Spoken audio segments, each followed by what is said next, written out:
النهاردة هنقدم وصفة جديدة. دي القوانص بتاعة البط. لو عندك قوانص بط او ممكن تشتري دول نص كيلو. انا بقطعهم بالمقص، لو انت حابة بالسكينة براحتك، بس انا بحب اقطعهم بالمقص، بيبقى سهل عليا، يبقى لغاية ما يبقوا صغيرين كده اهو. بجيب حلة واحط فيها بصلاية متقطعة صغير جدا، بس بصلاية كبيرة، ومعلقة زبدة، وابتدي اشوحهم على النار. اول ما احس ان البصلة دبلت شوية ببتدي احط القوانص وعلى نار عالية، وابتدي اشوح في القوانص عشان تشرب البصلة منها والمية بتاعتها. افضل اقلب فيهم، بعد كده هبهرهم معلقة بهارات ونص معلقة فلفل اسود، وافضل اقلب فيهم لغاية ما احس ان مفيش اي مية خالص. بعد كده بجيب كوباية مية احطها ورشة ملح، وعلى نار هادية اسيب القوانص تستوي شوية. اول ما تستوي القوانص، بصوا شايفينها ازاي، انا موريها لكم.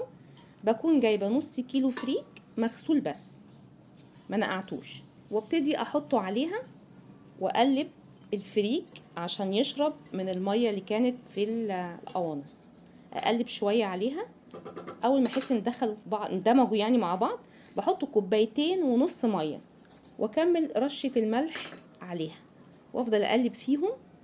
بعد كده بحط رشه كركم بتدي لون حلو كده، وبعد كده بغطي لغايه ما تستوي. بكون عامله بشاميل العادي بتاعنا.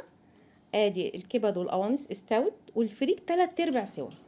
ابتدي انزل كل الفريك اللي هو 3/4 سوا بالقوانص بتاعته، واحط عليه البشاميل، اجيب بيضه واحط عليها رشه ملح وفلفل واحطها في الوش، احطها في الفرن. هيطلع احلى طاجن فريك عندك بالقوانص بامانه، وبالبشاميل تحفه. هنبتدي نقطعه زي ما انتم شايفين. يا ريت لو الوصفه تعجبكم، هستنى تجربوها وتقولوا لي رايكم، وما تنسوش بقى اللايك والشير والاشتراك في القناه. سلام.